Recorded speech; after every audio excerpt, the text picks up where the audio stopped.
Salut les abonnés, aujourd'hui je vous parle de céréales artisanales, le livre.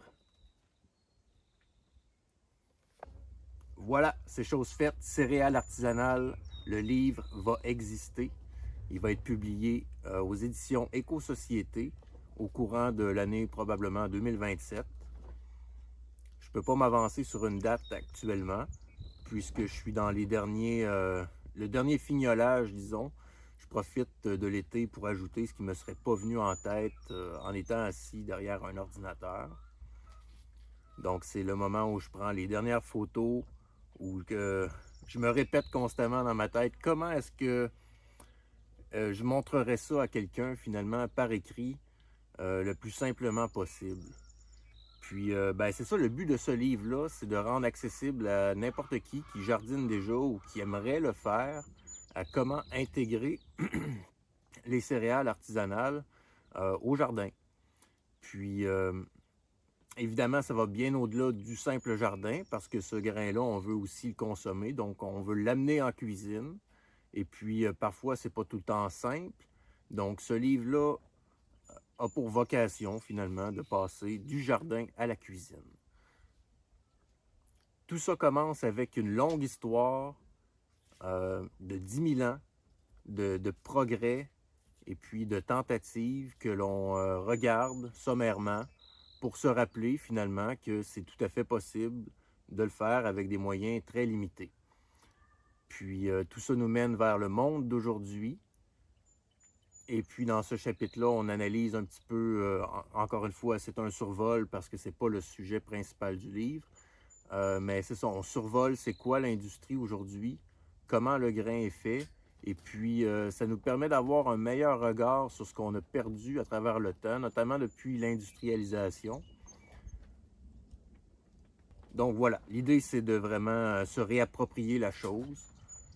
Et puis, bien sûr, le sujet principal du livre étant la culture de céréales. Il y a tout le volet théorique qui vient avec ça. C'est quoi une céréale? Ça vient d'où? Comment ça a évolué? Et puis, qu'est-ce qu'on peut cultiver finalement? Puis, là, je vous parle de céréales. Il fallait y donner un titre à ce livre-là, bien sûr, que n'importe qui aurait pu connecter avec. Mais ça va bien au-delà de la simple céréale. Là. Finalement, on aborde les grains de subsistance dans leur ensemble, que ce soit céréales, pseudo-céréales, les légumineuses, voyons, j'ai un petit blanc, les oléagineux. Puis, c'est ça. On apprend à les cultiver de différentes manières, qu'on ait des moyens très limités ou qu'on ait un petit peu plus de moyens, comme en ayant des machines, par exemple. Donc, on parle de production manuelle, mais aussi de production, qu'on pourrait dire, semi-mécanisée, qui inclut quelques moteurs puis des bras.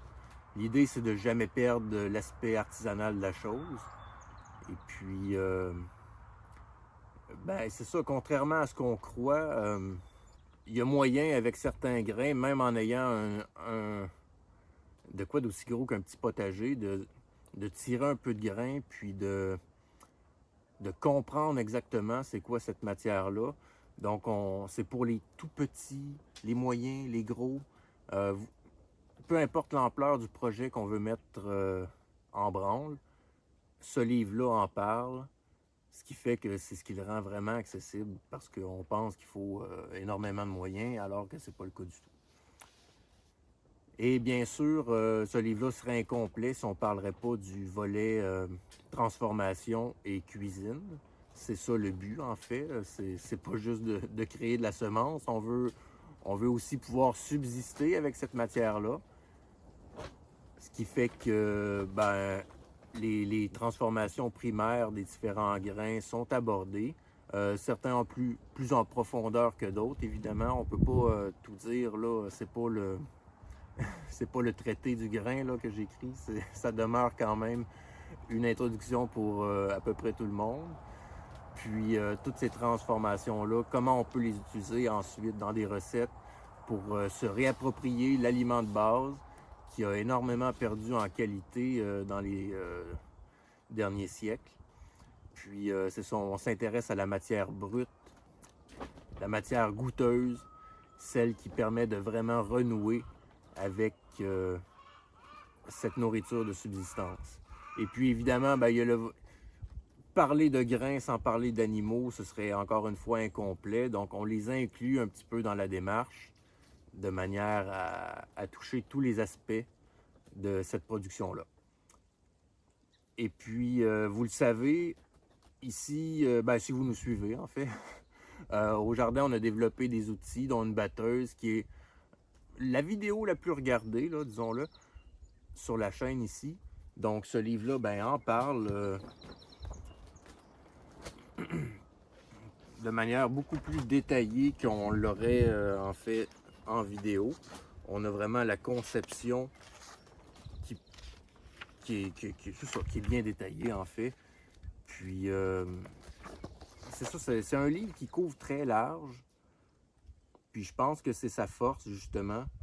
Il n'y a rien d'épargné. Et puis, ben, c'est ça, je tiens à le répéter. Céréales artisanales, le concept, ça va bien au-delà du simple jardin. C'est aussi l'utilisation en cuisine. N'importe qui pourrait, c'est à la portée de tout le monde en fait de se procurer un moulin, une poche de blé, d'avoine, et puis de revenir à des manières de faire un petit peu plus traditionnelles en cuisine. Comme je vous disais, à surveiller l'an prochain, chez Éco-Société, céréales artisanales, du jardin à la cuisine.